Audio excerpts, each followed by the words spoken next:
पाकिस्तान के अंदर जो शख्स फाइनेंशियली स्ट्रॉन्ग है, जिसके घर बार का खर्चा, जिसकी फाइनेंशियली कैरियर जो है वो अरूज पे है, बिल्कुल स्ट्रॉन्ग है, किसी किस्म की कोई कमी नहीं है, वो तो कौम में शामिल ही कोई नहीं ना पाकिस्तान के अंदर। उसकी तरफ से जाए भाड़ में, गरीब गुरबत जाए भाड़ में, मजदूर जाए भाड़ में, उसे क्या लगे। गरीबों को अगर कोई तकलीफ़ है, गरीब किसी भी हुक्मरान के ख़िलाफ़ जो है वो आवाज़ उठाना चाहते हैं, तो इन्होंने तो साथ कोई नहीं ना आना। अगर ये साथ आएंगे नहीं तो इट मीन्स ये कौम का हिस्सा ही कोई नहीं, ये तो कोई और मखलूक है जो अमीराना है, जिनका फाइनेंशियल कैरियर बिल्कुल स्ट्रॉन्ग है, जिनकी जो ख्वाहिशात है वो पूरी हो रही हैं घर बैठे। उन्हें क्या लगे कि कोई मर रहा है या नहीं मर रहा।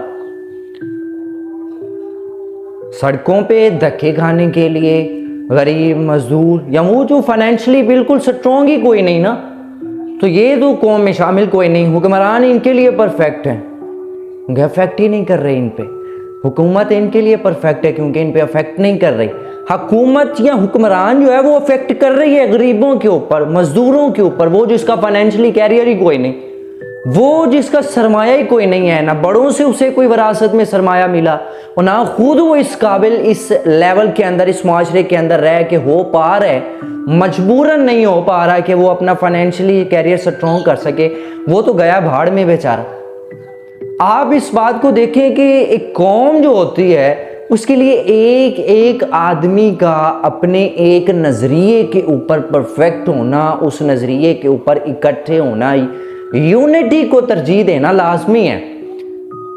आप जंगे बदर में देखिए, अगर तो एक कौम बनी हुई है, चाहे 313 गालिब आ सकते हैं, सामने जितने भी हैं, सामनों के पास जितने भी हथियार हैं, ऊंट हैं, घोड़े हैं, जितना भी साजो सामान जंग के लिए है, लेकिन ये 313 चुके कौम की शक्ल में आ रहे हैं। अल्लाह भी मदद फरमा रहा है। जंगे ओहद में क्या हुआ? बाजू कट गया, किसी का कान कटा हुआ है, कोई किस हालत में है, कोई कैसे जख्मी है, लेकिन फिर भी कहा हम इन काफरों के पीछे जाएंगे, हमने फतह हासिल करनी है। और चूंकि वो एक कौम की शक्ल में थे, बाजू कटा नहीं देखा, कान कटा है कोई नहीं देखा, किसी की टांग उतरी हुई है कोई नहीं देखी है, उस जख्मी हालत में अपने लीडर के हुक्म पे काफरों के पीछे जगह। तो यहां एक का किबला राइट साइड है, सेकंड का किबला जो है वो लेफ्ट है, कोई आगे जा रहा है कोई पीछे जा रहा है। जब दरमियान में गैप बन जाता है, सारे के सारे लीडर जो है वो उसी गैप में आके सारा कुछ कर जाते हैं। एक मुंह उठा के उधर है, एक मुंह उठा के उधर है, आधी कौम इधर है, आधी कौम उधर है। अगर यूनिटी कोई नहीं है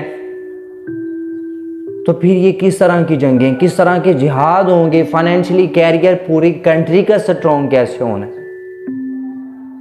गरीब अपने घर में तड़प रहा है, गरीब को इस बात का आसरा ही कोई नहीं है कि अगर मैं अकेला सड़क पे निकला, अगर मैं अकेला अपने हकूक लेने के लिए निकलूंगा तो मेरे साथ कोई जाएगा भी या नहीं जाएगा। उसे पता है किसी ने नहीं जाना, वो घर से नहीं निकलता।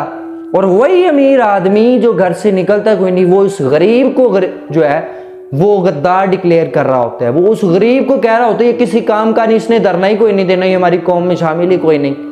और गरीब तो इस डर से नहीं निकल रहा कि मैं अगर निकला इन्होंने तो पीछे जाना नहीं, ये तो फिट है ना घर में, इसी के नीचे बैठे हो, फाइनेंशियल कैरियर इनका फिट है, इन्हें क्या जरूरत मेरे पीछे भागेंगे। वो तो इस डर से नहीं निकल रहा। अगर उसे इस बात की उम्मीद हो कि मैं अकेला निकलूंगा, पीछों हजारों के काफिले आएंगे, वो निकलेगा। और जब हजारों के काफिले एक नजरिए के ऊपर यूनिटी के तौर पे यूं सामने निकलेंगे, हुकूमत हो या हुक्मरान हो, क्या कर सकते हैं कौम के आगे? कौम रंग बदलेगी। पाकिस्तान अगर मार्ज़ वजूद में है तो एक कौमी नजरिए की मदद से आया कि सारी कौम का नजरिया एक को हो गया जी। जंगे बदर हुई, जंगे ओहद हुई, सारी हुई हैं। जिन जिन में फतह हुई है कौम ने फतह की है। आधे इधर भागने वाले, आधे इधर भागने वालों ने फतह नहीं हासिल की। तो जरूरत इस बात की है, आप अमीर हो गरीब के लिए लड़ो, आप गरीब हो ना तो अमीर की उन चीजों के लिए लड़ो जिनके में उनके से नाइंसाफी हो रही है।